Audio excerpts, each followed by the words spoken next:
मित्रों नमस्कार। हम लोग संधि के अंतर्गत पिछली कक्षा में स्वर संधि में दीर्घ स्वर संधि का अध्ययन कर चुके हैं। आज हम लोग गुण स्वर संधि और वृद्धि स्वर संधि के बारे में चर्चा पर चर्चा करते हुए आगे बढ़ेंगे। आइए चलते हैं पहले गुण संधि की तरफ, गुण स्वर संधि की तरफ। तो यहाँ आप देख सकते हैं सूत्र और संज्ञा सूत्र लिखा हुआ है। गुण स्वर संधि का सूत्र क्या है?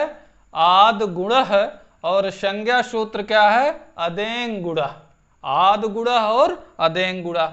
पहले आप सूत्र समझ लीजिए, इसके बाद इसकी परिभाषा और तीसरी कंडीशन आएगी उदाहरण की। ठीक, तो पहले हम देखते हैं आद गुणः है क्या है। यहाँ से अगर हम इसको अलग करें, यानी इसका हम विच्छेद करें, तो देखेंगे पहले बड़ा आ लिखा है यानी दीर्घ आ, तो इसको हम लोग ऐसे लिख लेंगे आ। ठीक, यहाँ भी संधि हुई है, ये था आत, ता का दा हो गया है वर्ग का तीसरा, तो ये आत गुणा इस तरीके से था। ठीक, आत गुणा। अब ध्यान से आप देखिए तो ता जो है इति संज्ञक है। ता क्या है? इति संज्ञक है, ये कट जाएगा। यहां से बचेगा क्या? यहां से संस्कार केवल यही बचेगा, आ या बड़ा आ। आत से हमको क्या मिला? ह्रस्व आ और दीर्घ आ, आत से। ठीक, क्योंकि ता इति संज्ञक था, ता कट गया, तो आ और बड़ा आ, ये दो चीजें हमको कहां से मिल गई? सूत्र से। और गुण क्या है? गुण अभी हम आपको आगे और बता रहे हैं कि गुण क्यों लिखा गया है। अब इस सूत्र को समझिए, संज्ञा सूत्र को। संज्ञा सूत्र क्या है?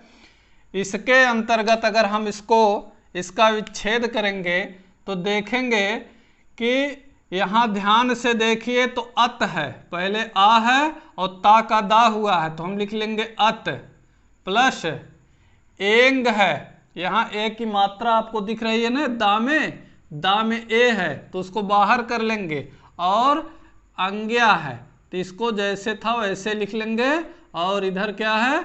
गुणा। ठीक, ये तो हम इसका जो है विच्छेद करके अलग अलग निकाल लिए कि कहाँ कैसे क्या जुड़ा हुआ है। अब देखिए अत एंग गुणा। ठीक, ये संज्ञा सूत्र है। अत से क्या मिलेगा हमको? छोटा आ। अत से क्या मिलेगा? छोटा आ। एंग क्या है? अब एंग प्रत्याहार है।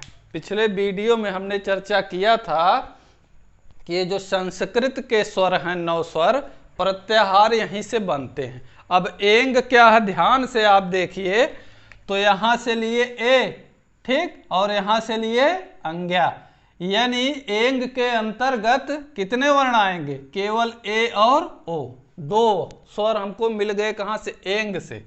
तो यहां हम एंग के अंतर्गत क्या लिख लेंगे? ए और ओ। ठीक है, यहां आप ऐसे लिख लीजिएगा, ए और ओ। और गुण क्या है? इन्हीं तीनों को गुण कहा गया, यानी ह्रस्व आ, ए और ओ, ये हमारे गुण संज्ञक वर्ण हैं। इसको आप नोट करिएगा, ये प्रश्न बनता है। ये जो हमारे तीनों हैं कौन कौन? ए, आ, ए और ओ, इसको ऐसे करके तीनों को कहाँ से निकला है हमने दिखा दिया आपको। इनको क्या कहा जाता है? गुण संज्ञक वर्ण इनको कहा जाता है। ठीक, इन तीनों को ऐसे आप इसको बना लेंगे। अर्थात संधि होने के बाद कभी आ होगा, कभी ए होगा और कभी ओ। ठीक, इसीलिए इसका नाम क्या सिद्ध हुआ? गुण स्वर संधि, क्योंकि स्वर स्वर दोनों तरफ रहेंगे, प्लस के दाएं बाएं दोनों स्वर मिलेंगे हमको, तो इसलिए इनका क्या नाम पड़ गया? गुण। यही गुण है, आ, ए और ओ। अगर आपसे प्रश्न पूछा जाएगा कि गुण संज्ञक वर्ण कितने हैं, तो 3 हैं। कौन कौन? ह्रस्व आ, ए और ओ। क्योंकि गुण इनका नाम क्यों पड़ा? संधिकार होने पे यही होता है, कभी छोटा आ होगा, कभी ए होगा, कभी ओ होगा। ठीक, आइए अब इसकी परिभाषा पे हम लोग चलते हैं। ये तो हुई सूत्र की बात। सूत्र ऊपर वाला है, ये भी पूछ लेता है कौन सूत्र है कौन संज्ञा सूत्र है। ठीक, तो सूत्र से बड़ा संज्ञा सूत्र अपेक्षाकृत लिखने में, चाहे वो एक ही वर्ण बड़ा हो तो बड़ा वाला बड़े से, छोटा वाला छोटे से। सूत्र लिखने में देखिए छोटा है तो उसके साथ हाथ गुणा, संज्ञा सूत्र लिखने में बड़ा है तो उसके साथ अधेन गुणा। ये ट्रिक इसका है पकड़ने का।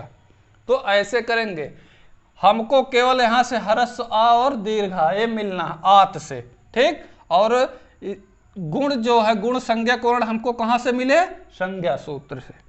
अब आते हैं हम लोग परिभाषा पे इसकी कि ये कैसे बनता है। तो ध्यान से देखिए, परिभाषा हमारी परिभाषा ऐसी दोनों से निकल के आएगी, हमको और कहीं नहीं जाना। कहता है यदि हरस्व आ या दीर्घ आ के बाद, हरस्व आ या दीर्घ आ के बाद ई उ री और ली। ठीक, ई उ री और ली, ब्रैकेट में क्या लिखेंगे, हरस्व या दीर्घ, हरस्व या दीर्घ। ऐसे आए तो क्रमशः, आए तो क्रमशः क्या हो जाएगा, आ धन ई बराबर ए, ऐसे बनाइएगा आ धन। अब हरस्व या दीर्घ दोनों की बात है, तो चाहे यहां छोटी ई आए या बड़ी ई, होगा क्या, होना क्या है, यही होना है जो यहां संधि होगा, आ धन ई बराबर ए। ये एक संज्ञा सूत्र तो हमको मिल गया, परिभाषा के ही अंतर्गत हम इसको दिखा रहे हैं। ठीक, दूसरी कंडीशन क्या होगी, दूसरी कंडीशन अब ऊ वाली देखिए। ये कहता है हरस्व आ या दीर्घ आ के बाद छोटा ऊ या बड़ा ऊ आए तो दोनों मिलके क्या हो जाएंगे, ओ, ए और ओ। ठीक, अब आ वाला देखिए ओ क्या है, थोड़ा यहाँ से टेक्निक जो है टेक्निक है, हम इसको ध्यान से देखिएगा। और री तो कहता है आ या आ के बाद री या बड़ी री आए तो दोनों मिलके क्या हो जाएंगे, अर। ठीक, और रा में यहां हलंत रहेगा, इसको ध्यान रखिएगा। ठीक है, और आ या आ के बाद लरी, क्योंकि लरी का दीर्घ होता नहीं तो इसको दीर्घ लिखने की जरूरत नहीं है यहां, तो दोनों मिलके क्या हो जाएंगे, अल। ठीक, अब यहां थोड़ा सा समझ लीजिए ये अर और अल कैसे हो गए। यहां तक तो बात समझ में आई कि आ धन ई बराबर ए, आ धन ऊ बराबर ओ।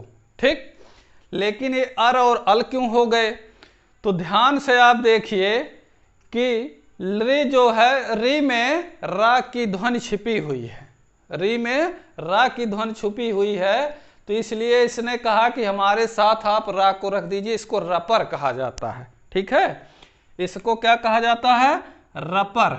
रा के यानी रा जो है पर में, और पर का अर्थ क्या होता है, बाद में, रा बाद में हो, इसको रपर कहा गया। अगर पूछा जाएगा कैसे बना, और इसको ला पर यानी ला बाद में हो तो इसको लपर कहा गया। अगर इनसे जो संधि कार्य हो रहा है तो उनको रपर और लपर संज्ञा दी गई है। ठीक है, आइए अब उदाहरण की तरफ चलते हैं। आए तो क्रमशः आ धन ई बराबर ए, आ धन ऊ बराबर ओ, आ धन री बराबर अर, आ धन री बराबर अल हो जाएगा। अब ये आपका क्या हो गया, हो जाएगा। ये आपकी परिभाषा और उदाहरण एक ही में हो गया, हमको अलग से या आपको अलग से समझने पढ़ने की जरूरत नहीं है। कहता है यदि आ या आ के बाद ई उ री री हरस्व या दीर्घ आए तो क्रम से आ धन ई बराबर ए, आ धन उ बराबर ओ, आ धन री बराबर अर और आ धन ली बराबर अल। ठीक, इस तरीके से। अब उदाहरण की तरफ हम लोग चलते हैं। इनके उदाहरण में हम लोग पहले जो आसान एकदम उदाहरण है उनको समझ लेते हैं, फिर जो है थोड़ा थोड़ा आगे बढ़ते चलेंगे। ठीक, जैसे लिखा गया रमा प्लस ईस। ठीक, अब आप पिछला वीडियो अगर देखे हो तो वहाँ हमने स्वर व्यंजन से स्वर को कैसे अलग करते हैं और पुनः व्यंजन में स्वर को कैसे जोड़ते हैं, बारंबार इसकी चर्चा हुई है। वही प्रक्रिया यहाँ दोहराते हुए इसको हल करना है। जैसे देखिए यहाँ, क्योंकि दो वर्णों के बीच संधि होती है तो हम पहले इसी पे विचार करेंगे, दो वर्णों पर ही। ठीक, तो माँ में क्या है, बड़ा आ, बड़ा आ यहाँ से मिल गया और इधर क्या है, बड़ी ई।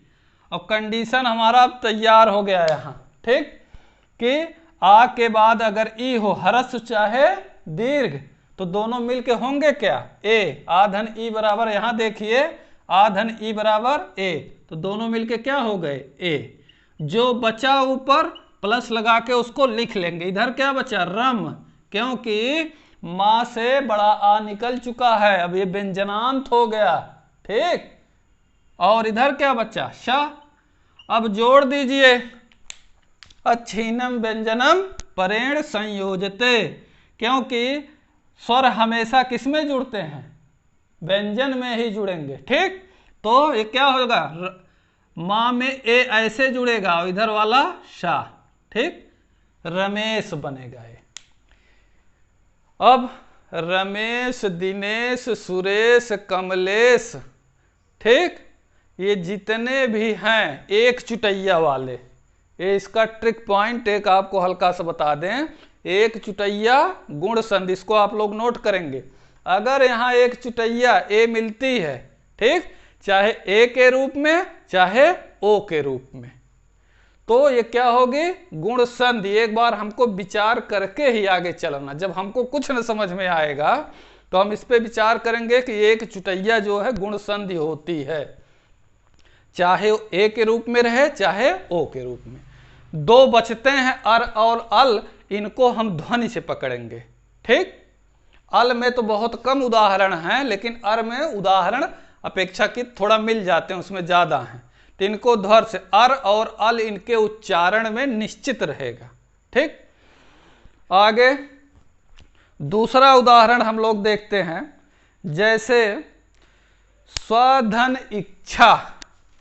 ठीक, अब इसको आप लोग नोट करते चलिए, क्योंकि हम इसको मिटाते भी रहेंगे, और स्क्रीनशॉट, कम से कम स्क्रीनशॉट तो ले ही लीजिए। ठीक है, स्वधन इच्छा, ये दूसरा उदाहरण अब चल रहा है। ठीक, ये पहला था यहाँ, अब यहाँ हम लिख दे रहे हैं दूसरा, स्वधन इच्छा। ये देखिए कैसे बना है, वा में क्या है, ह्रस्व आ है। ठीक, और इधर क्या है, यहाँ से निकाले आ, यहाँ से लिए ई, आ धन ई बराबर ए, इधर क्या बचा, छ, इधर क्या हुआ।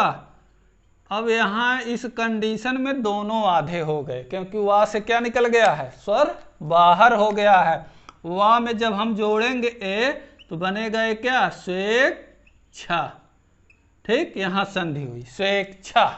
इस तरीके से इसको हम देखेंगे यहाँ हमको एक चुटैया प्राप्त हो रही है स्वेच्छा में। अगर स्वेच्छा में पूछा जाएगा तो यही आपकी संधि होगी। आगे जो है और भी बहुत अच्छे अच्छे उदाहरण आपको मिलेंगे गुण संधि के अंतर्गत। जैसे अगला उदाहरण है ऊ वाला हम लोग देखते हैं। ये तो आ धन ये हुआ, ह्रस्व आ या दीर्घ आ के बाद ह्रस्व ई या दीर्घ ई आए तो दोनों मिलके ए हो जाएंगे। ये उसकी कंडीशन हुई, दो उदाहरण। अगले उदाहरण की तरफ हम बढ़ते हैं तो देखते हैं वन प्लस उत्सव। ठीक, वन प्लस उत्सव क्या हो जाएगा, वनोत्सव। और महाधन उत्सव, महोत्सव। ऐसे आप इसको बनाते चले जाएंगे, वन प्लस उत्सव। ठीक, सेम कंडीशन वही। यहां से क्या मिला, आ, यहां से ओ, आ और ऊ मिलके ओ, इधर जो बचा तो सौ लिख लीजिए इसे। उसको लिखने में यहाँ शर्माना नहीं है, जो मिले तुरंत उसको लिख लेना, जो बचेगा। और इधर हो गया वन, ना में हलंत, ना में ओ जुड़ जाएगा, हो जाएगा वनो, और इधर सौ, वनोत्सव। यहाँ भी एक चुटैया हमको प्राप्त हुई, देखिए ओ के रूप में। ठीक, तो चाहे ए के रूप में मिले चाहे ओ के रूप में मिले, हमको क्या लगाना है वहां, गुण स्वर संधि। ठीक है, और अच्छे अच्छे इसके उदाहरण हैं, जैसे विवाह प्लस उत्सव। बस आपको ये देखना है कि प्लस के दोनों तरफ कौन से वर्ण हैं। हमारी परिभाषा के अंतर्गत, हमारी सूत्र और संज्ञा सूत्र के अंतर्गत तो ठीक बैठ रहे हैं। आप उदाहरण अपने मन से बनाते चले जाएंगे, आप जो है लिखते चले जाएंगे, और संधि जो है कभी खत्म नहीं होगी। आप केवल इसका जो है सिद्धांत जानिए। ठीक, हित प्लस उपदेश क्या हो जाएगा इसका, हित प्लस उपदेश, हित प्लस उपदेश। देखिए क्या हो गया, हितोपदेश ये बनेगा। अब डायरेक्ट हम बना रहे हैं, क्या बनेगा, यहां से आ लिए, यहां से ऊ लिए, वहां से हो गया ओ। ठीक है, इधर बचा देश, ठीक, पदेश बचा, और इधर क्या बचा, हित, ता हल हो जाएगा। अब जोड़ दीजिए, बन गया क्या, हितोपदेश। ठीक, ऐसे ये सिद्धांत अगर आप जान गए तो रास्ते में जब चलेंगे तो आपको संधि जो है नजर आएगी, हर जगह संधि नजर आने लगेगी जब सिद्धांत जानते रहेंगे।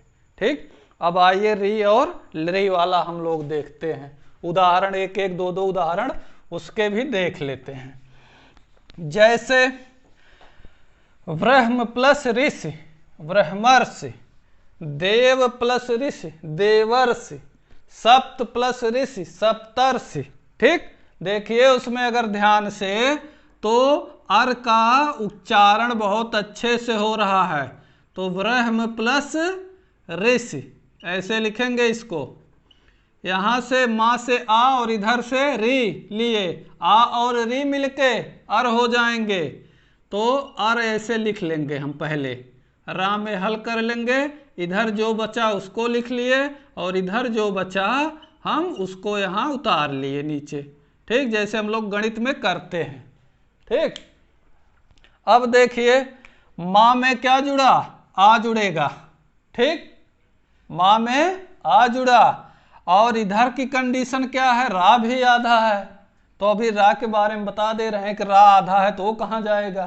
तो पहले इतना देखिए, तो लिखे हम व्रह, अब ब्रह्म पूरा हो गया, माँ पूरा हो गया, क्योंकि छोटा आ जुड़ गया तो माँ यहाँ क्या हो गया, पूरा हो गया। अभी तक माँ आधा था। अब रा क्या होगा, रा का नियम है कि अगर उसके आगे कोई पूर्ण व्यंजन है तो उसके ऊपर चला जाता है, उसका रेफ होता है। वर्ण विचार में बहुत विधिवत बताया गया। ठीक है, तो रा किसके ऊपर चला जाएगा, ये शा के ऊपर चला गया, ब्रह्मर्षि, इस तरीके से। तो ब्रह्मर्षि में देखिए अर का उच्चारण हो रहा, जैसे सप्तर्षि, देवर्षि, इस तरीके से। ठीक, उसी तरीके से है देव प्लस ऋषि, देव प्लस ऋषि। यहां देखिए देव प्लस ऋषि में यहां मिला आ और यहां मिला री, दोनों मिलके क्या हो गए, अर, इधर बचा शी, और इधर क्या हुआ, देव, हल हो गया। जोड़ दीजिए दोनों, सेम कंडीशन वही है। ठीक, देवर्ष, ये इसके ऊपर चला जाएगा सा। अब देख लीजिए आप लोग ली वाला, लृ का उदाहरण जो है कम मिलता है इसमें, जो हमारे पास है और जो पूछा जाता भी है, कई बार वो परीक्षाओं में पूछा गया है लृ का, तो यहाँ से आपको सावधान हो जाना है, क्योंकि आपको किताबों में लृ वाला उदाहरण बहुत कम मिलेगा, बहुत कम किताबों में दिए हैं। ठीक है, तो इसलिए इसकी चर्चा कर देनी यहाँ जो है सार्थक होगी, और आप लोग उसको तुरंत नोट भी करते चलिए। वीडियो जो है अंत तक देखा करिए। यहाँ हम लाइक और सब्सक्राइब करने के लिए आपसे नहीं कहेंगे कि रोज हम ये कहें कि आप लाइक करिए हमारे वीडियो को, सब्सक्राइब। जब पसंद आए, मेरी भाषा समझ में आए, तब लाइक और सब्सक्राइब करिएगा। ठीक, एकदम फ्री माइंड होके पढ़ते रहिए बस। आइए लृ वाला देखिए, लिखा गया तव प्लस लृकार। ठीक, तव प्लस लृकार। अब यहां से क्या मिला हमको, आ मिल गया, हरस आ, और इधर से लृ, पूरा का पूरा लृ आ गया, क्योंकि ये सूत्र में है, परिभाषा में है ये लृ।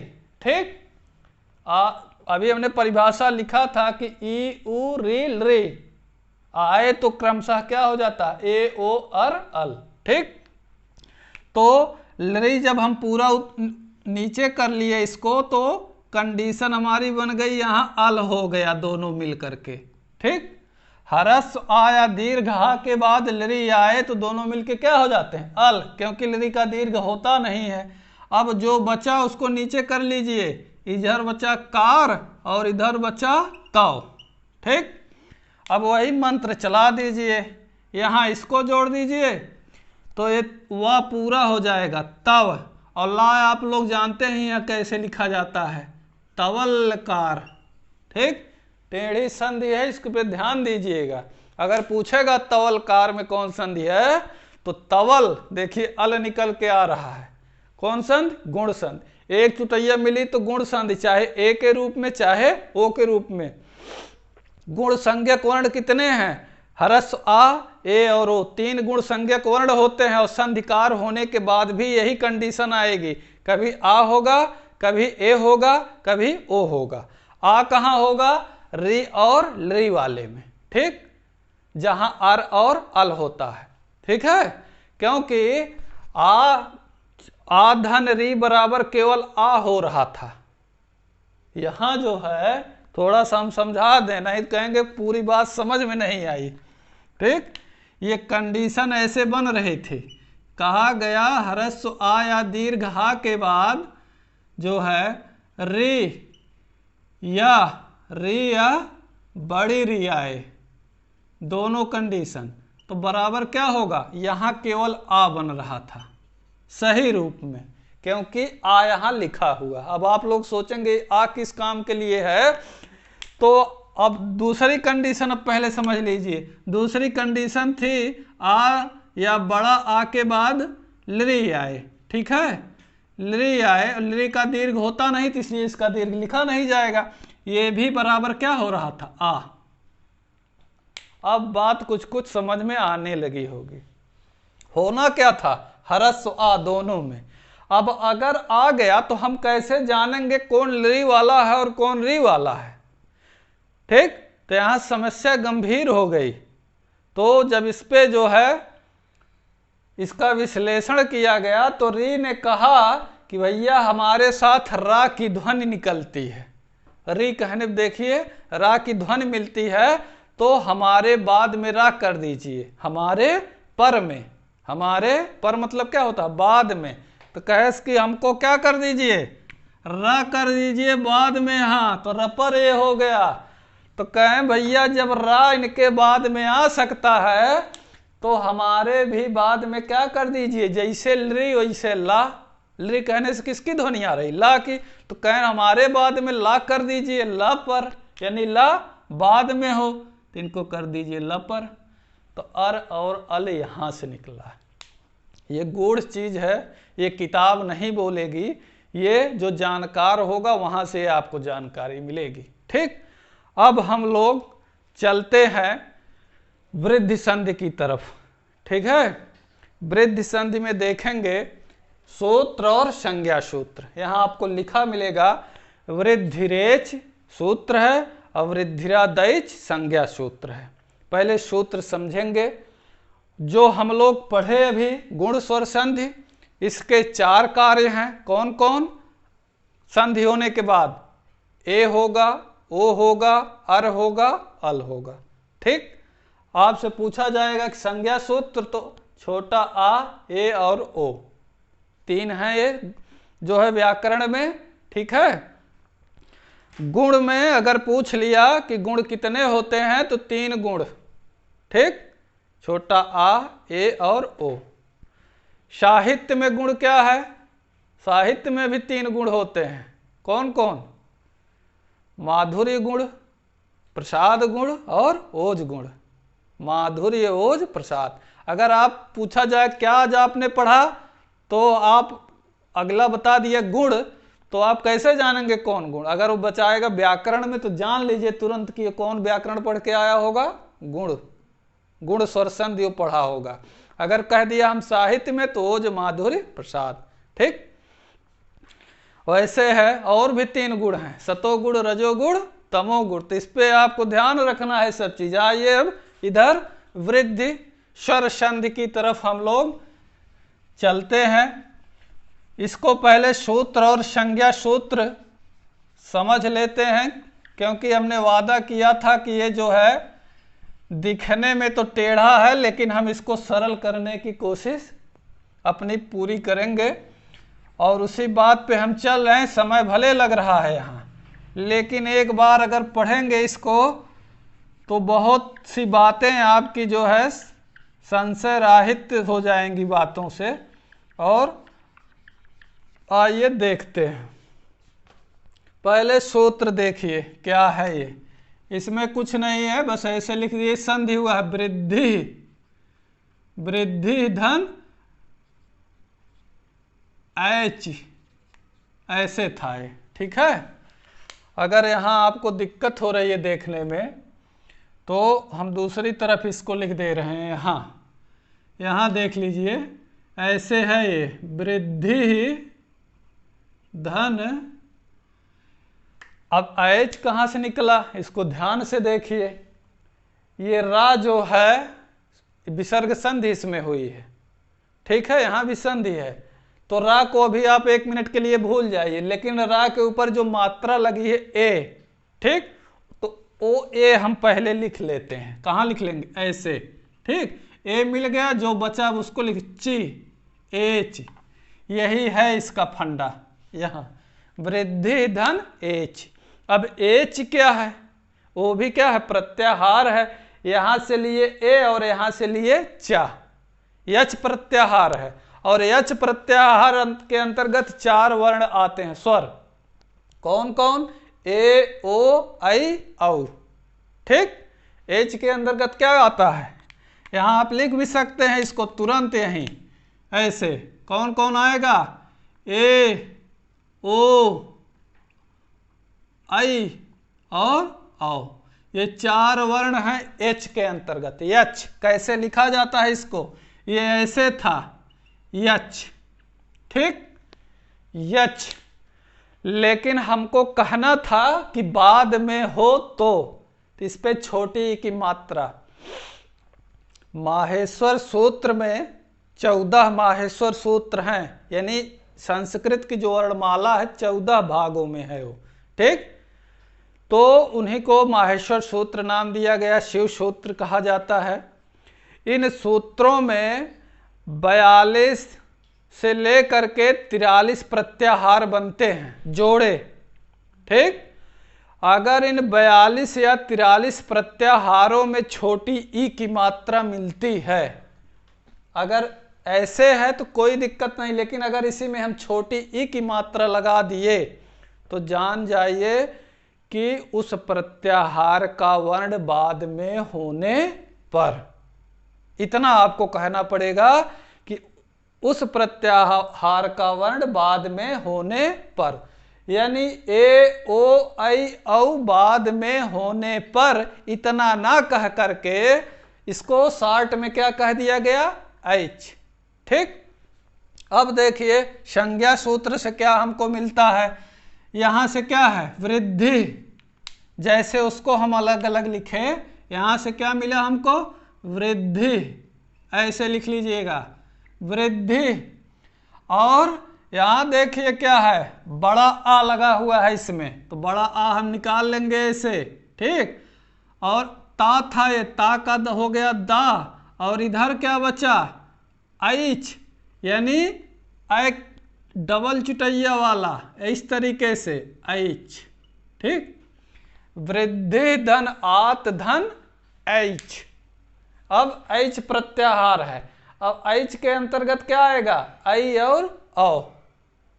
ठीक, अब इसका मतलब क्या है, यहां ये दुनिया भर का जो चल रहा है सूत्र और संज्ञा सूत्र, जब तक ये बात समझ में ना आ जाए हमारे लिए कौड़ी बराबर है। ठीक, बात पूरी समझ में आनी चाहिए। तो ध्यान से देखिए, वृद्धि अभी हम बाद में बताएंगे वृद्धि क्या है, जैसे हमने गुण को कहा था गुण बाद में बताएंगे, पहले हम इसकी सारी कंडीशन क्लियर करते हैं। आत से क्या मिलेगा हमको, ताइति संज्ञक है, केवल बड़ा आ। ठीक, और एच से क्या मिलेगा, ऐच से, देखिए यहां इसमें केवल दो वर्ण मिलेंगे, दो स्वर हमको, ऐ और औ। ठीक, अब इसको आप ब्रैकेट में कर लीजिए, तीनों को क्या करेंगे ऐसे जो है इसको अंदर कर लीजिए, ये सुरक्षित हो जाए।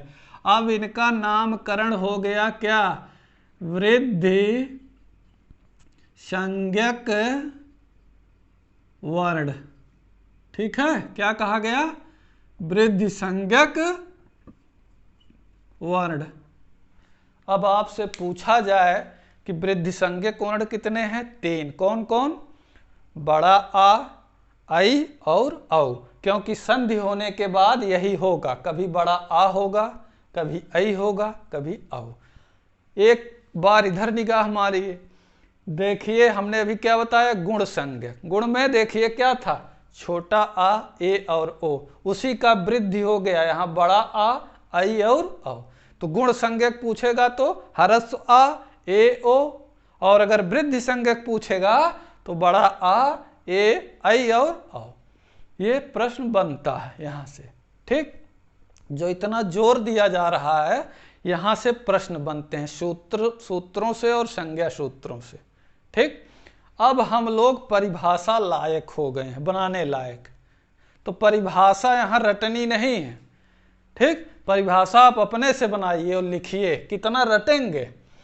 तो परिभाषा अब हम इसकी लिख सकते हैं, क्या लिखेंगे, वृद्धि संज्ञक, वृद्धि स्वर संधि की एक बार पुनः चर्चा। यहां से हमने कहा वृद्धि धन ऐच। ठीक, ए ओ ऐ औ, एच का मतलब ए ओ ऐ औ, इतना मिलेगा हमको यहां से। और वृद्धि धन आत धन ऐच से बड़ा आ, ऐ और औ, जिनको वृद्धि संज्ञक वर्ण कहा गया है, इनकी संख्या 3 है। और संधि होने के भी बाद यही होगा, जब संधि हमारी पूरी हो जाएगी तो क्या होगा, बड़ा आ मिलेगा, ऐ मिलेगा, औ, इसीलिए इसका नाम क्या पड़ गया, वृद्धि स्वर संधि। यहाँ हमको 3 गुण संज्ञक वर्ण मिले थे, इसलिए इसका नाम क्या पड़ गया था, गुण स्वर संधि। तो ऐसे नहीं है कि हवा में कोई नाम रख दिया जाता है, जब तक वो सिद्धांत पे खरे न उतरे। ठीक, आइए परिभाषा की तरफ।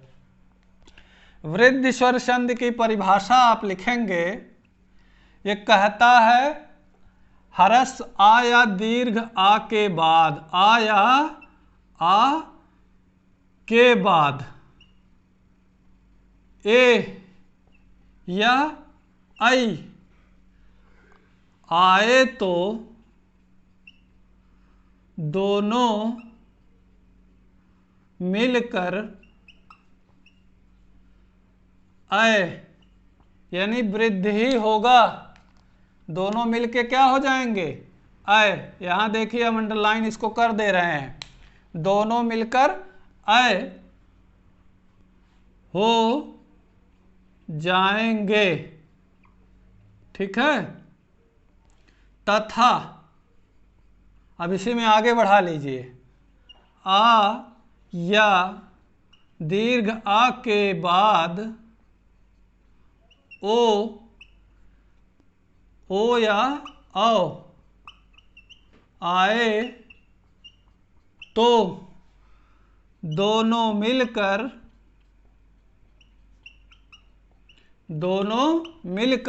क्या हो जाएंगे? औ हो जाते हैं, औ या औ हो जाएंगे। ये हमारी परिभाषा कंप्लीट हुई। तो ध्यान से देखिए, हमको यहाँ औ मिला और आई मिला, यानी आ या आ के बाद ए या आए तो होगा क्या? क्योंकि वृद्धि ही होना है, आई होगा, ठीक है।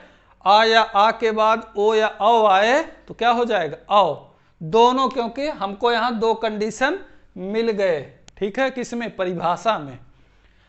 रही बात दीर्घ आ की, तो इसको अलग से बताना होगा।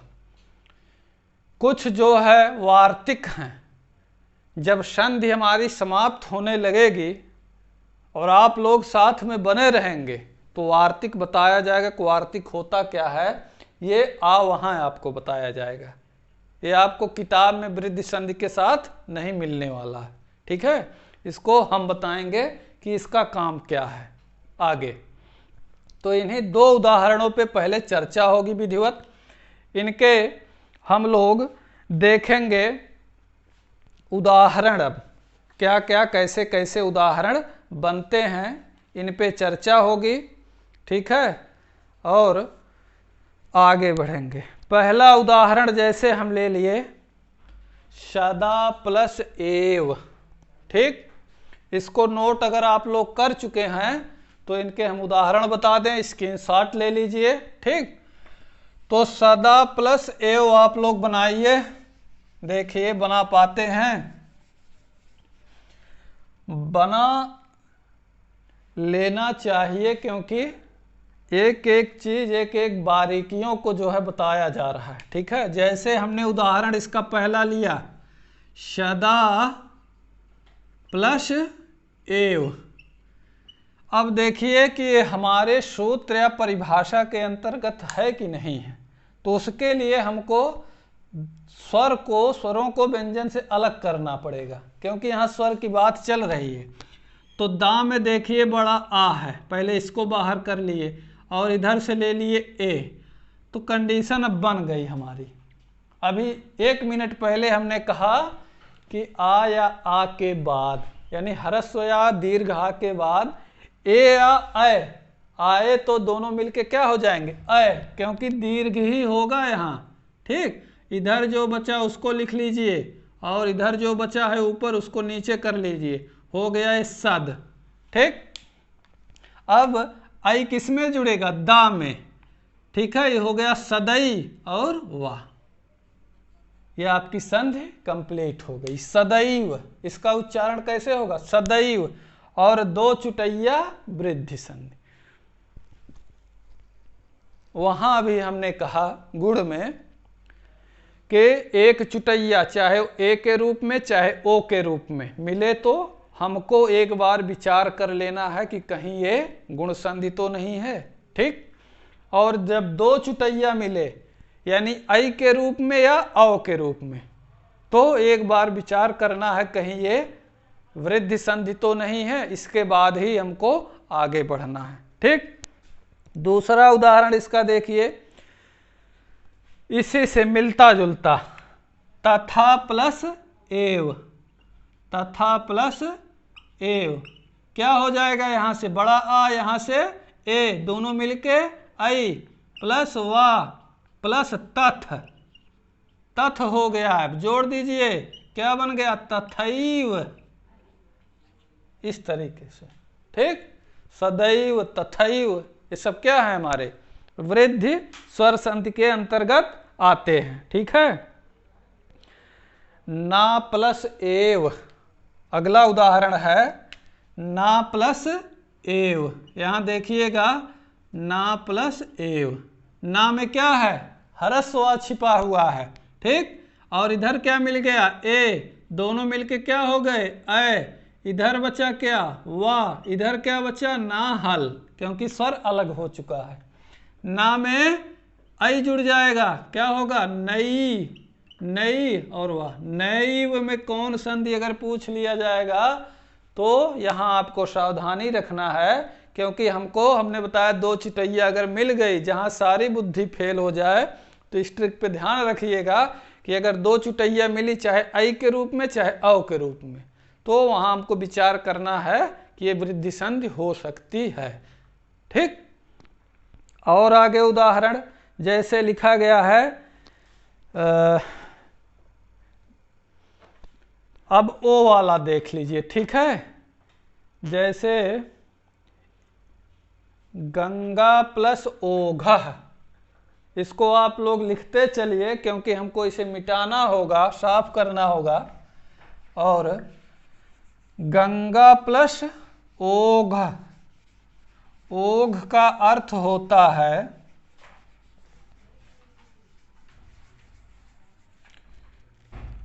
गंगा प्लस ओघ, या गंगा प्लस ओघा मिलेगा संस्कृत में आपको, गंगा प्लस ओघ। चलिए हम ओघ करते हैं, ठीक है। ओघ का यहाँ अर्थ होता है राशि से, ठीक, पुंज जिसको कहा जाता है, ठीक। अब देखिए यहाँ बड़ा आ, यहाँ ओ मिल गया। अब क्योंकि दूसरी कंडीशन यही आपसे बताई गई थी कि ह्रस्व आ या दीर्घ आ के बाद ओ या औ आए तो होगा क्या, औ ही होना है, क्योंकि वहां हम देखते हैं कि हमारे वृद्धि संज्ञक वर्ण 3 हैं। तो यहाँ मिलेगा क्या हमको, औ, ठीक। यहाँ जो बचा उसे लिख लीजिए ऊपर से, और इधर गंग हो गया, क्या हुआ इधर गंग, ठीक। अब जो हल है व्यंजन स्वर उसी में जोड़ दीजिए, क्या हो गया ये, गंगौघ।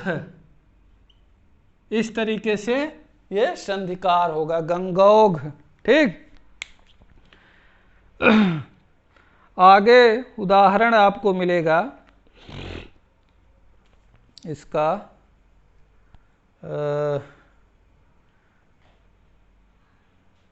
परम धन औषध। अच्छा उदाहरण है, पूछा भी गया है, ठीक है। ये परीक्षाओं में पूछा गया है, परम प्लस औषध, ऐसे बनाइएगा इसको, परम प्लस औषध, औषध, ठीक। अब देखिए यहाँ से हमको क्या मिलेगा, ह्रस्व आ, यहाँ से आओ, दोनों मिलके होंगे क्या, आओ, ठीक।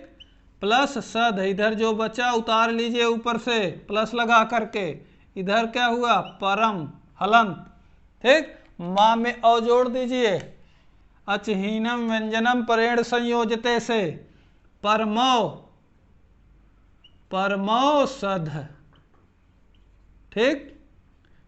क्योंकि होना क्या है, या तो ऐ होगा या तो औ, यही दो कंडीशन होगी।